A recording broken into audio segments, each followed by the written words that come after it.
Well, here we are, 400 meters below sea level at the Dead Sea, the lowest place on Earth. Let's now try and raise our hopes. In this world debate, let's think the unthinkable across this tormented region.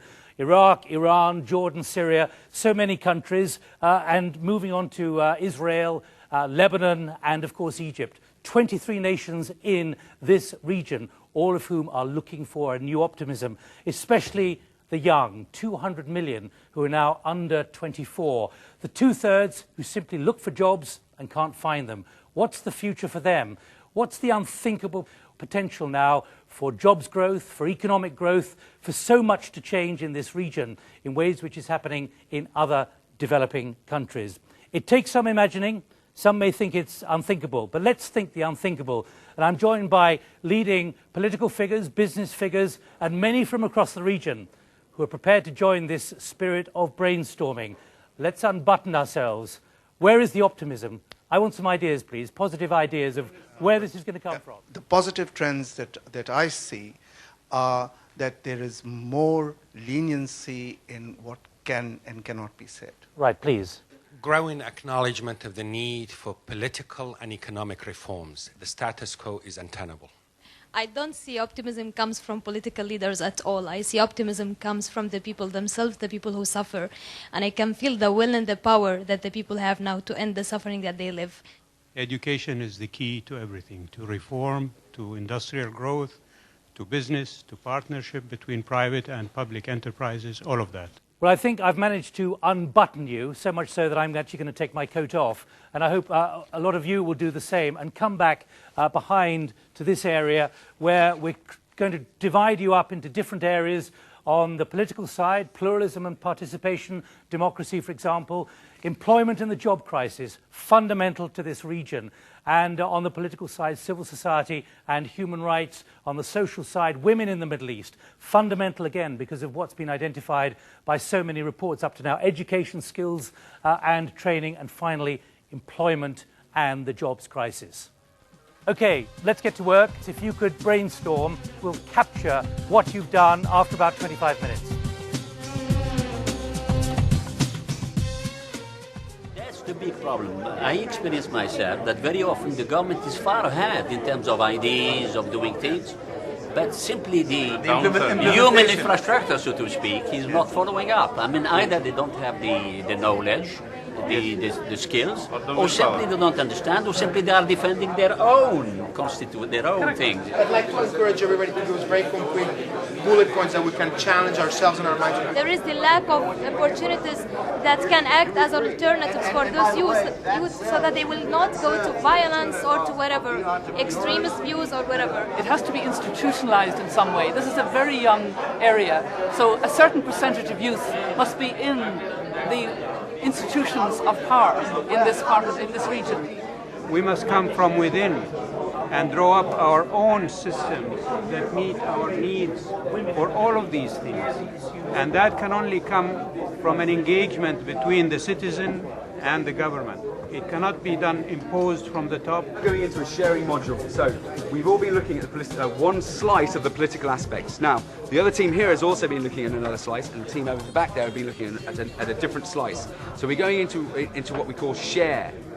So what I want you to do is actually be upstanding. We're going to move around to this group here and listen to the work that they've been doing. 5 minutes per team, very, very quick fire. You want to be checking that you're going in the same direction as they are and that they're going in the same direction as you are.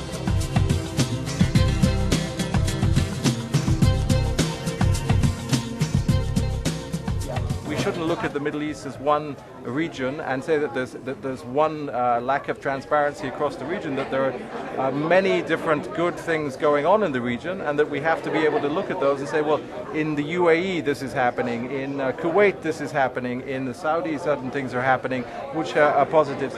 Go to Europe, go to Asia, go to wherever.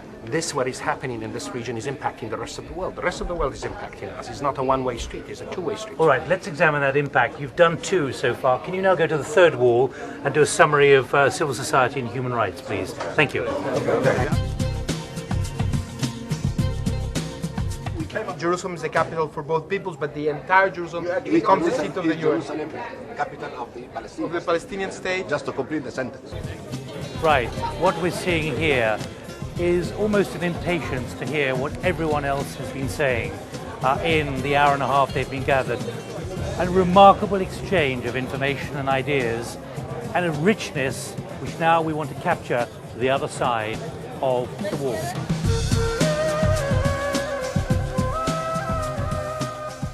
First of all, thank you very much indeed for staying the course. You've come up with some remarkable ideas in a much shorter time than we expected. Can I just ask you for your impressions on what kind of experience this has been, given the challenges that you've agreed to be involved in the last hour and a half? Anyone, any thoughts?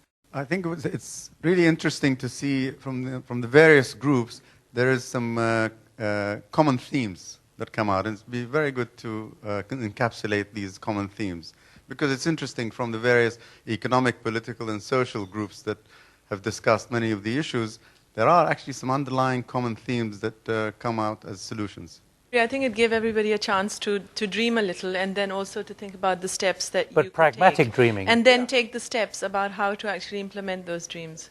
Can the businessmen and government officials fulfill their good suggestions and crazy ideas they came up with here?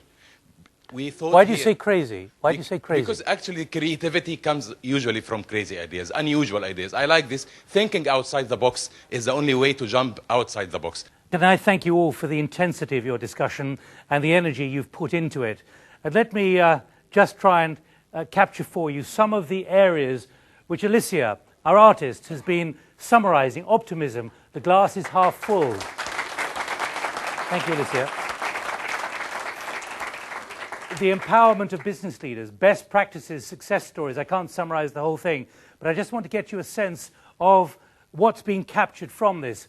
But overall, with this extraordinary summary, graphicized anyway, job opportunities, education reform, courage to spend the resources, but there, large and brash, do it now. A sense of urgency, which I think has been reflected in this discussion here at the Dead Sea. From all of us and those who've taken part, thanks for joining us. From me, Nick Gowing, bye-bye.